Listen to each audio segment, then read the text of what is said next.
Hello guys, যদি আপনার ফোনের ওয়াইফাই স্লো থাকে তাহলে এখনই ঠিক করে নিতে পারবেন। তাই ভিডিওটি অনেক ইন্টারেস্ট হতে যাচ্ছে, তাই ভিডিওটিতে একটি লাইক করে দেখতে থাকুন।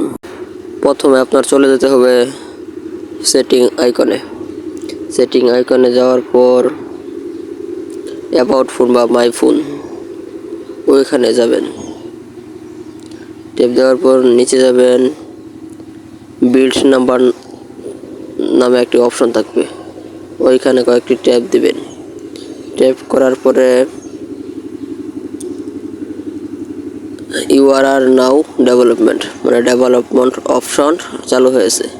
পরে সিস্টেমে যাওয়ার পর নিচে যাবেন ডেভেলপমেন্ট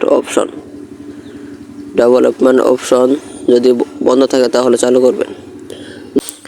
একটু স্ক্রল করে নিচে যাবেন। নিচে যাওয়ার পর